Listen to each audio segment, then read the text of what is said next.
Buzzet fam, and welcome back to the channel. For those of you who've been here for a while, you guys know that I love creating my own spreads. Bullet journaling is all about creating a system that works for you, and that's what I've been doing over the past years. One of the things that I really like tracking is productivity, and during my stay in Brazil, I came up with this productivity level board spread that I use in order to keep track of how productive I am on a daily basis. And today I'm going to show you what the spread is, first of all, and how you can use it in order to track your own productivity in your bullet journal. Before we jump into the video, I want to just clarify that this spread is my idea, so feel free to create your own productivity level board, share it on the internet, but please mention me, credit me, and if people are interested about the spread, just redirect them to this video here. And a special thank to my Patreon supporters. If you want to support the page, I'm gonna leave the link to my Patreon page in the description box down below.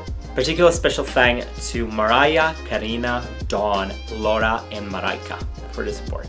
And with no further ado, let's grab a cup of tea and let's jump into the video.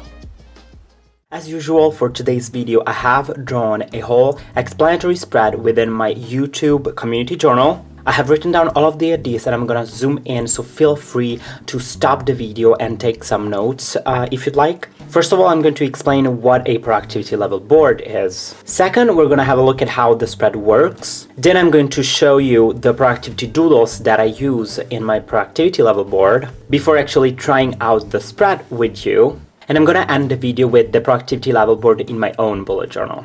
First of all, what is a productivity level board? So here we have three boards: productivity, level, and board. First of all, productivity. This spread is a productivity spread. It means that it's a spread that you can use in order to track how productive you are. In particular, this is a spread that you fill in on a daily basis. The system is pretty simple. You have some boxes that constitutes our board, and you fill those boxes with doodles or pictograms representing specific activities. This board view of how productive you are is very useful because it's very compact, and also it lets you track as many activities as you want. As I've already said in other videos, one of the problems that I have with the traditional habit tracker, if you know what a habit tracker is that it takes up a lot of space, and sometimes if you don't really do a certain activity very often, you end up having your habit tracker blank, and also you are limited in the activities that you can track. In fact, in the productivity level board, you have a very easy level system to keep you motivated. As some of you may know, I am a huge fan of old RPG games like Final Fantasy, Chrono Trigger, and I always loved this idea of having levels and of leveling up. The fact of knowing that the more effort I put into the game and the more I leveled up always succeeded in motivating me into playing the game. That's why I now very often implement leveling systems in my spreads. I'm gonna go into details of the leveling system in a second part of the video. But basically, the more productive you are, the more you level up. And finally, you can also use your productivity level board in order to plan certain activities. So in that case, your board can help you have this vision of what you planned versus what you actually did. To quickly sum up, the productivity level board is a board constituted with boxes that you fill in with activities that are related to productivity, and the more productive you are, the more you level up, which is always a good way to stay motivated. Now let's have a look at how the spread actually works. So first of all, we start with actions, and we associate to each action a pictogram, or if you want, a doodle. And then we fill in a box with the doodle corresponding to that action. In this easy example here, I want to track cooking. So I would put in the box the doodle that I decided in advance that represents cooking. In this case here, I came up with this nice doodle with a knife, a fork, and a spoon. So when I see this box, I can see at a glance that I did some cooking, so that I was productive in that area. As I said before, the productivity level board is a board that you fill in daily, and each day has 10 boxes, and these 10 boxes are divided into 4 sections. Of course, the number 10 works for me, but you can decide to have more or less boxes. So feel free to play with the number of boxes. If you feel like you don't have enough, try more boxes, or if you feel like you have too many boxes, try with less boxes. Here we can have a look at a raw of our productivity level board. The very first information that you have here, 11, is the day of the month. So this would be the 11th of October. In the middle, as you can see, you have 3, 4, 5, 6, 7 boxes divided into 1, 2, 3, these are your levels. These are the boxes that you want to fill in with the doodles according to the different activities. And as you can see here, if you do the 3 activities, you finish level 1, and if you do 1 extra activity, you actually jump into level 2. And this idea of getting closer to the next level and doing better is what can help you stay motivated to actually be more productive on a daily basis. So let's say you are here at the end of level 2, you know that if you do the extra thing, you could actually go up to level 3. So in this case here, I divided the 7 boxes into 3 levels, and you may ask why level 1 has 3 boxes and the other ones only have 2. And that's because when we start the day, that's where we have a lot of energy. So doing 3 things is not that difficult, it's not that hard. However, the more we do things, the less energy we have, and it's gonna be harder to actually move towards the next level. However, feel free to change the system as you like. You may want to have more than 3 levels, or maybe less levels. Just try different things out and find out what actually works for you. The last section here is your plan section. You can use this section here to plan 3 things that you want to get done during that day. Now, it's very important that you fill this with activities before the day or in the morning as you plan for the day. I tend to use this plan section on a Sunday when I plan for my following week. So if I know already in advance that there are certain things that I want to do on a given day, I would just put the doodles here in the plan section. And once the day is over, you can actually have a look at your plan and you can see if what you did actually reflects what you planned for the day. Now, to sum up, the row here represents 1 day. The number is the date of the month. The first 7 here are the ones that I'm gonna fill in with the activities that I actually do during the day, and the more I do, the more I level up. The last 3 here are things that I plan on doing during that day. So now that we have our board, what's very important is to have a certain set of doodles. And these doodles should reflect different categories, or if you want, different areas of your life. I have here a list of doodles that are called productivity doodles or pictograms. They represent different activities that I'm currently tracking in my productivity level board. As you can see here, there are different colors, and these colors relate to different areas of my life. I have decided to focus on personal, work, and social. And for each category, I came up with activities related to that, and I added the color accordingly. So as we can see here, I use a star for bullet journaling / creative time. This is for my Instagram, my YouTube, filming, editing, cooking, cleaning. For those of you who may study Chinese, you already know that this xi is the character that you use for cleaning. And actually, one of the things that I found the most fascinating about the Chinese language is that you use a pictogram for describing a certain specific action. And so if you're actually learning the characters, that would be a great idea for doodles that you can use in your productivity level board. Also, in other languages like Egyptians, for example, it was very common to have some pictograms that would describe specific actions instead of having a system based on words that reflect the way that the word was pronounced. Using pictograms, you don't focus on the way something is spelled, you focus on the idea that's behind it, which is way more powerful in my opinion. As we move on, I have grocery shopping, live sessions, volunteering, study, RPG making, gaming, physical exercise. Of course, you can take some inspiration from my productivity doodles, but definitely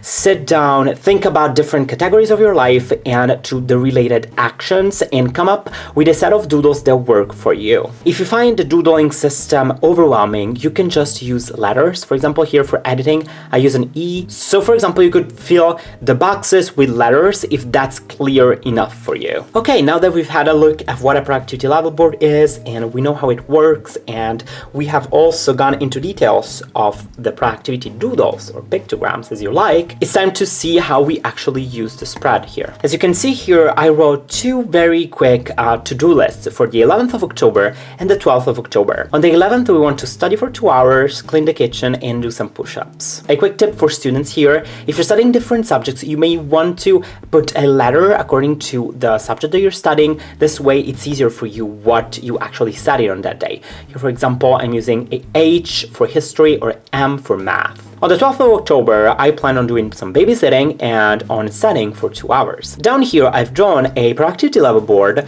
for the 11th and the 12th of October. The information that we have here is going to go directly into our plan. So let's start with that. We have study for 2 hours.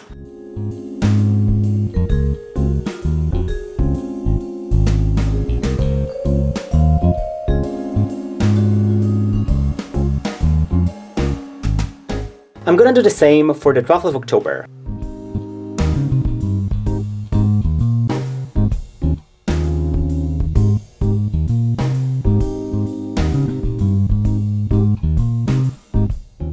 So up till now, we have the same information in both our to-do list and our plan for the day. Now let's say that the day is over and we actually log in everything that we did. Let's say we studied for 2 hours, so we would put a doodle here.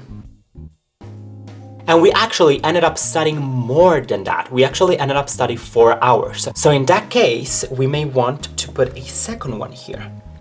Adding the duration of an activity that you track can actually be very powerful because let's say, okay, you studied for 2 hours, so you would, consider it done.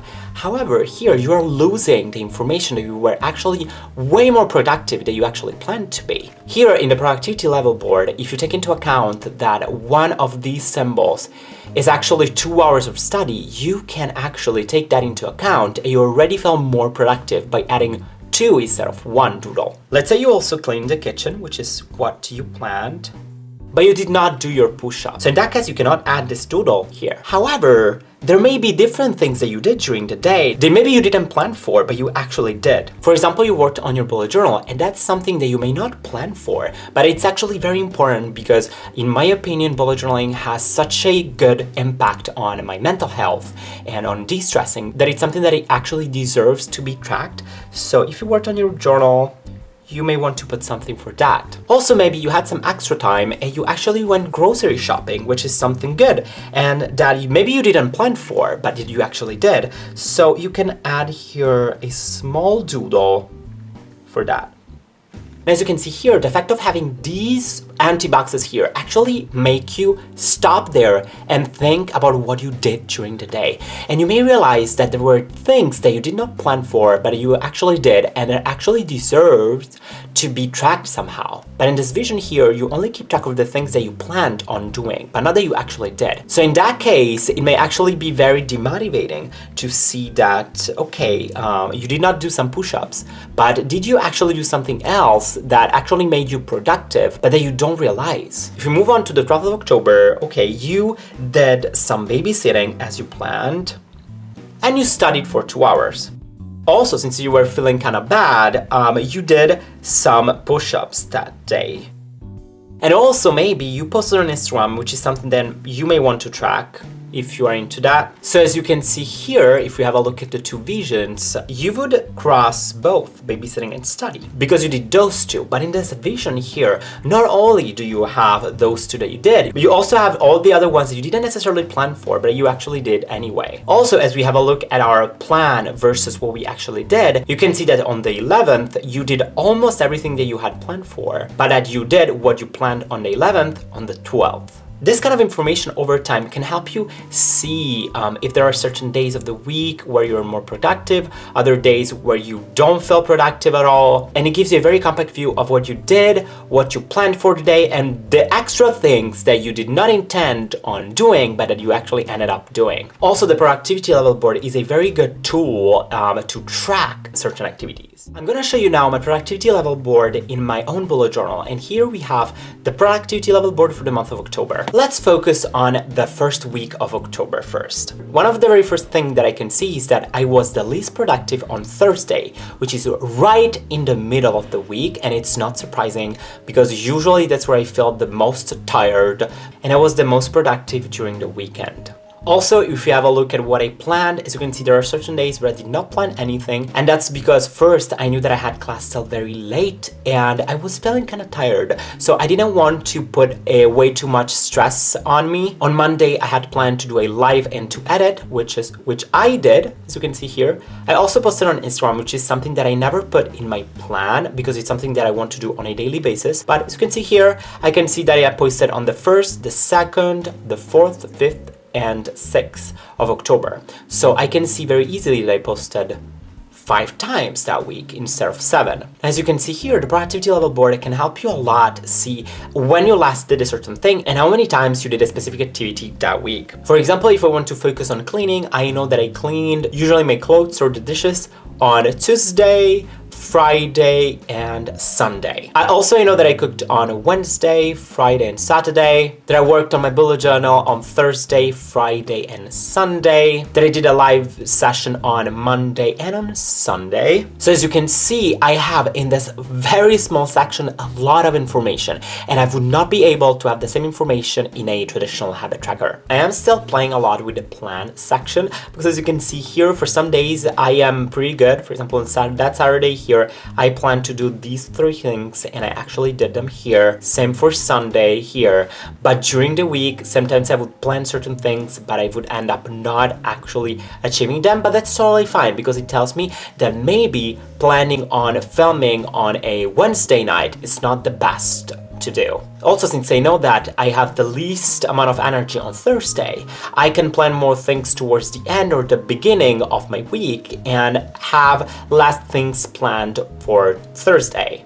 As you can see here, this is the very first productivity level board that I did in Brazil, and as you can see, there was no planning section, and at first I had more tasks per level. Also here I had a brief description of what each doodle represented so that I could reference it. Right now I know already what my doodles are, so now I don't need to have that information in front of me all the time when I use the spread. As you can see here in this productivity level board from the month of July, the problem with having too many boxes is that these sections here would stay blank, and that's why I came up with the idea of having a plan section, because I would never have more than let's say 6 or 7. Here I was the most productive with 6 doodles. The best advice that I have is to start playing with the number of boxes and see how many boxes you need. Also, you don't necessarily need to have a monthly overview as I do. You may think about having only 1 week and having a weekly productivity level board that you can have on your weekly spread, for example. Or maybe having only 1 line every day in your daily spreads. Also, a quick tip that I want to share here is to add a thicker lines in order to divide the weeks, and this is very useful so that you can visually see where you are in the week and in the month. You can also add thicker lines to divide your levels here. So overall, the productivity level board has been a great tool to keep track of how productive I was in different areas of my life, and it helps me get this very compact view of where I'm going, of what I'm doing with my time on a daily basis, and I can also use it to plan. I hope you guys enjoyed the video. Please let me know in a comment down below what your thoughts are about the productivity level board. Do you feel like using the spread? Do you find it overwhelming? Would you use the level system? Would you get rid of the level system? What about the plan section? Just leave your thoughts down below, because I'm really interested in what you guys think about this. Also, please, if you create your own and you want to share pictures on Instagram, make sure to mention me, because this is my original idea and we live on the internet where things are being stolen all the time. So feel free, of course, to set it up and share it on the internet, but please make sure to mention me and redirect the people to these videos if they want to have more information about it. And as usual, I hope you guys have a great day. I'll see you soon in my next video, and stay boosted.